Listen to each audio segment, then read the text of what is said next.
Hi, my name is Raj Narayan, and I'm going to talk about Hindu history, beliefs, and culture.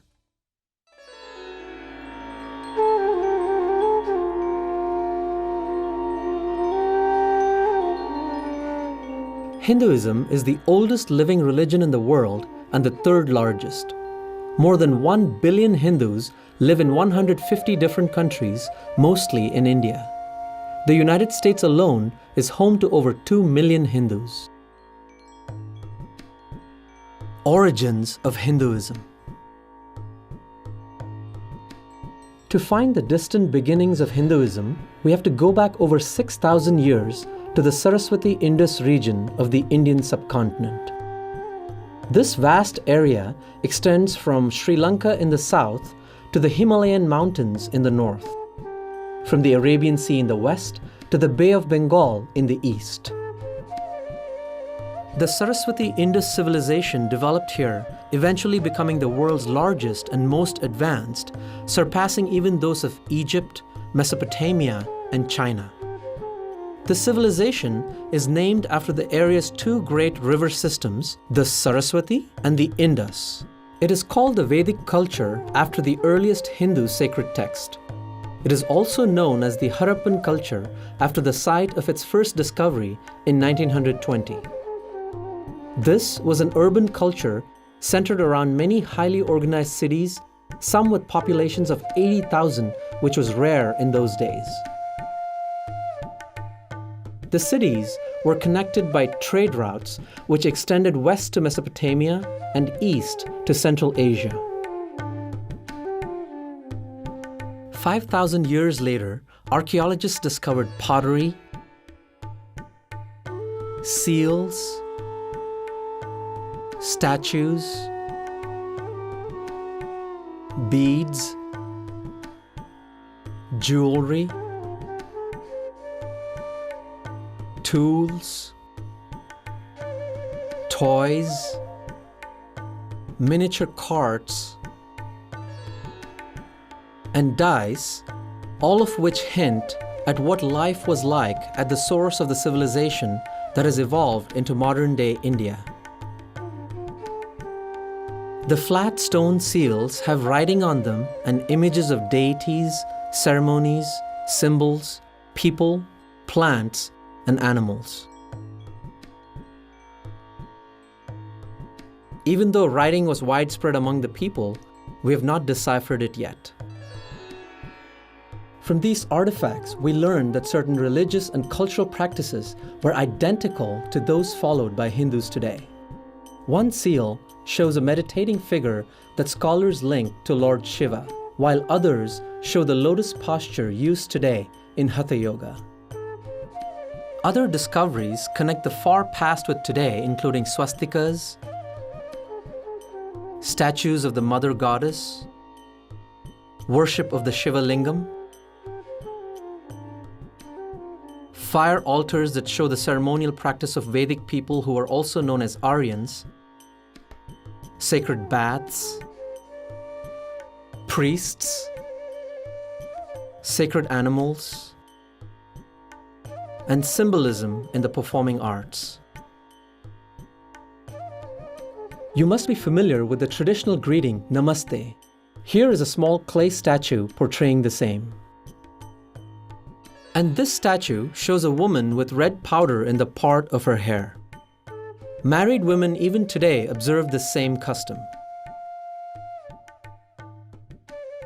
As the Saraswati-Indus culture declined when the river dried up around 2000 BCE, many people migrated to more fertile places in eastern and central India, especially along the river Ganga and also beyond the subcontinent.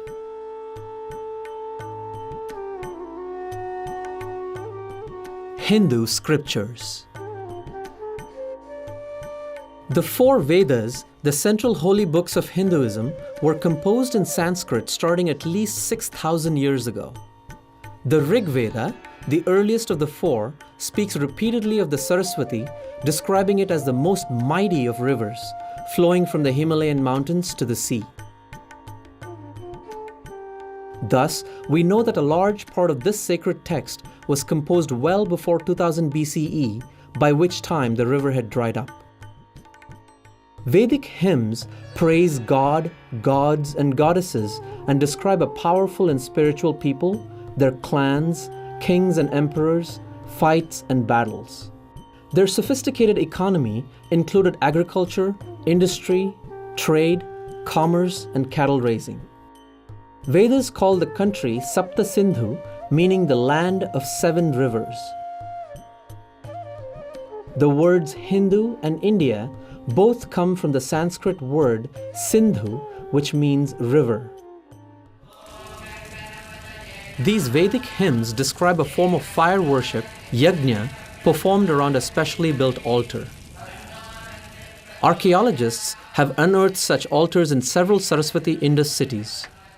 Hindus still perform fire worship in this form.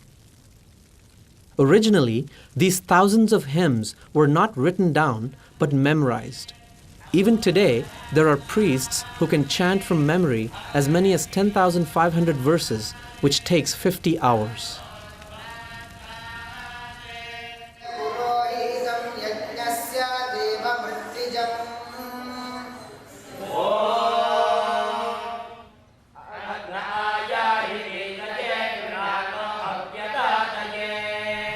There are dozens of other sacred texts that Hindus revere, including the Puranas and the writings of illumined sages. The epics Ramayana and the Mahabharata are traditional histories of India and storehouses of Hindu heritage. The Ramayana is a story of Lord Rama, 7th incarnation or avatar of Lord Vishnu and his divine wife, Sita. The Mahabharata is the world's longest epic. It is about a massive war in ancient India between cousins fighting for the throne of a great kingdom. A central episode called the Bhagavad Gita is a dialogue between Commander Arjuna and Lord Krishna, the 8th incarnation of Vishnu, on the day of the battle. The Mahabharata remains one of the most widespread scriptures in the world with its dominant message of justice. Hindu sacred music, dance, drama, and the arts draw heavily on these two literary epics.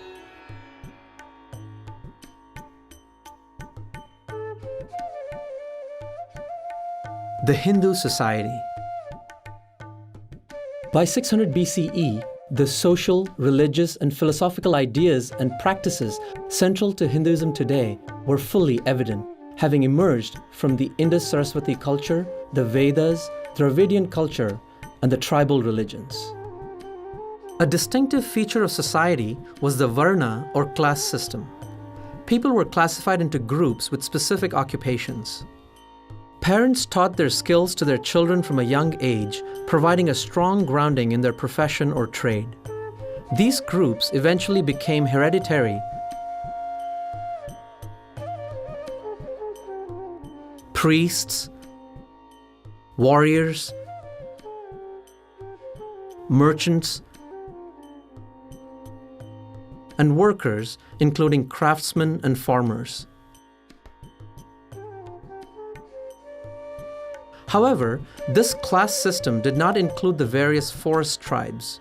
It also did not include small communities considered untouchable because their occupations were unclean, such as the cremation ground chandalas, scavengers, and leather workers. This system gave identity to the kinship groups and gave all citizens a sense of belonging, greater social order, and stability. The socially cohesive contributions of caste continue to play a key role in economic, social, and political life, most visibly in marriages and elections. Life in ancient times was hard work for both men and women. Women were responsible for running the household, while men for looking after their craft, farm, and family security.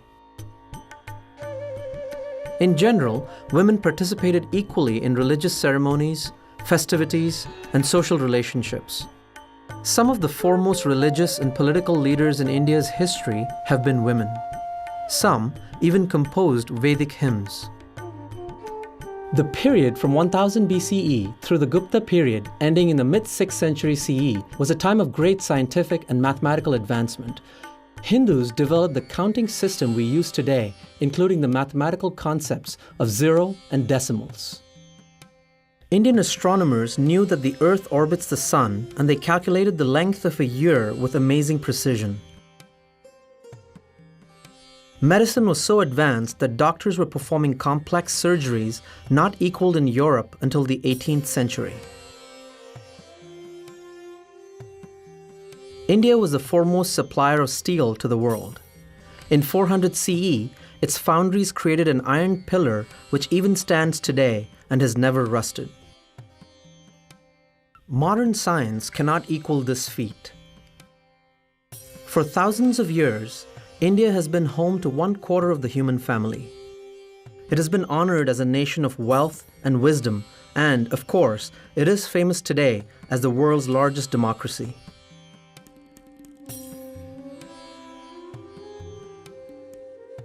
Hindu beliefs, practices, and saints. The religion of this land, Hinduism, has always been open-minded and tolerant, with the belief that truth is one, paths are many. Thus, Hindus respect all other religions. Hinduism is the only major religion that worships God in both male and female form, as well as with and without any attributes.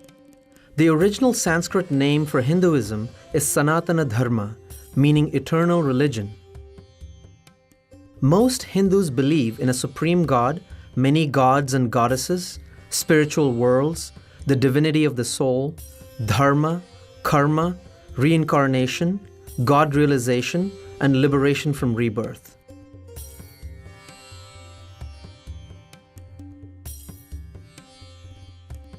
The Supreme God is known by various names depending on region and denomination. Brahman, Bhagavan, Shiva, Shakti, Vishnu, and more. He/she is all-powerful, all-knowing, all-loving, eminent, that is, present in all things, and transcendent, beyond them as well. God exists within each person as Atman, the divine soul. God realization describes the experience of the divine within oneself. This profound encounter with God is regarded as the ultimate goal of life. Hindus teach that every human being can know God personally. Hindus also worship other divinities. Each divinity has distinct powers and areas of responsibility. For example, Lord Ganesha is the remover of obstacles, Saraswati is the goddess of knowledge, and Hanuman is the god of service and devotion. Each Hindu freely chooses the deities he or she wishes to worship. Dharma is a cardinal concept in Hinduism. It includes righteousness, truth, sacred law, ethics, duty, justice, religion, and the laws of nature. Dharma means that which upholds. The dharmic principle of ahimsa or non-violence is important to this day. Mahatma Gandhi led India's independence in 1947 using non-violent means such as peaceful protests, boycotts, strikes, and speeches that aroused the nation to throw off British rule. He once said, "Non-violence is the greatest force at the disposal of mankind. It is mightier than the mightiest weapon of destruction devised by the ingenuity of man." In the 1950s, Martin Luther King Jr. understood the power of Gandhi's methods and went to India to meet his followers. He later applied those methods to fight for and win civil rights for America's black minority. In the same way, Cesar Chavez won rights for the farm workers of California. Gandhi also inspired Nelson Mandela in his fight for freedom and racial equality in South Africa. Today, everyone knows about the Hindu concept of karma, the law of cause and effect. It means that anything a person does, whether good or bad, will eventually return to him in this or a future life. A popular way of expressing this is, what goes around comes around. Reincarnation is the central Indian belief that the soul, Atman, is reborn in a new body time and time again to grow and mature through all the experiences human life has to offer. Eventually, every soul achieves salvation by realizing its oneness with God and is no longer reborn. Hindus do not believe in a Satan or an eternal hell. Worship is central to a Hindu's life. So, every Hindu home has a place of worship. It may be as simple as a shelf with pictures of deities, or an entire room dedicated to the family's daily worship. A worship ceremony called puja, performed elaborately or very simply every day in the temple or in the home shrine, invokes the divine beings for blessings and happiness. The puja ceremony includes sacred chanting, bathing the image of the deity, offering food, flowers, incense, and other sacred substances, and the waving of lights. Hindus practice yogic disciplines every day called sadhana. Sitting on the floor, often in a yoga posture, they chant, sing devotional hymns, repeat the name of God while counting on beads, or simply meditate in stillness and silence. The temple is revered as the home of God. There are millions of temples in India, many quite ancient. The most important of these mystically designed structures cover hundreds of acres and receive thousands of pilgrims each day. Every Hindu is expected to pilgrimage to temples and holy places far and wide.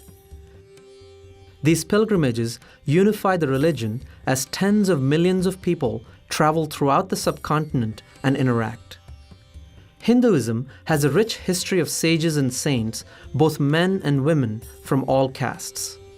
Some of the great saints wrote detailed explanations of the Upanishads and related scriptures, such as Adi Shankara in the 8th century CE, Ramanuja in the 11th, and Vallabhacharya in the 15th. Others, including Sambandar, Mirabai, and Tukaram, expressed their experience of God through devotional songs. Recent saints include Sri Ramakrishna, Swami Vivekananda, Anandamayi Ma, Swami Narayan, and Shirdi Sai Baba. Millions of Swamis and other saintly souls make up the spiritual leadership within Hinduism. Swamis have renounced the world and taken up spiritual life full-time. Special among these are the gurus, enlightened men and women who serve as religious teachers. Some gurus have millions of followers, others are humble hermits.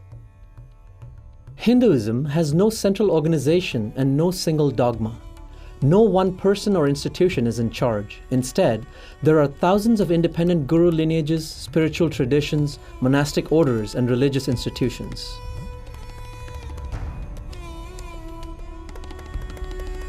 Hindu festivals. Hindus love festivals and enthusiastically celebrate many holy days each year.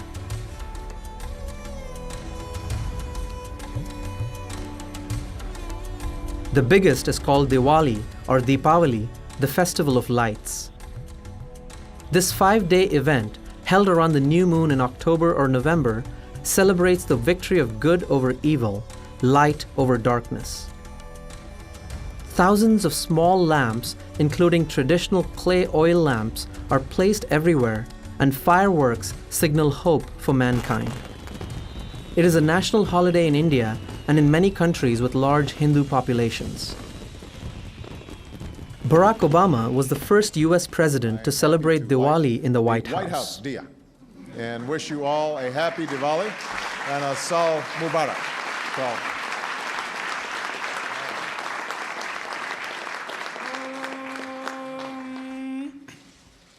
Asatoma Satkamaya Tamasoma Jyotirgamaya Mrityodma Amrutangamaya Shanti Shanti Shanti.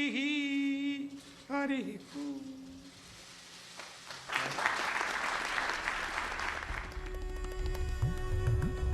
One special festival, the Kumbh Mela, takes place every 3 years at 4 sacred river sites.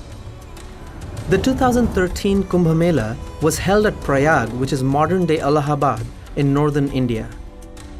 During the 6 weeks, 130 million people pilgrimaged there from all across India and the world. On one day alone, 30 million pilgrims were present. It was the largest human gathering ever held on earth. Hinduism has persisted for thousands of years because the dharma, faith, and culture have instilled in each Hindu a unique and strong sense of identity, family, and spiritual purpose. It endures because it is a dynamic religion which gives complete freedom of practice, accepts that there are many ways to worship God, and provides festivals, temples, pilgrimages, gurus, and scriptures to illumine the path, thereby celebrating life itself. We hope that this documentary has increased your understanding of Hinduism and its history.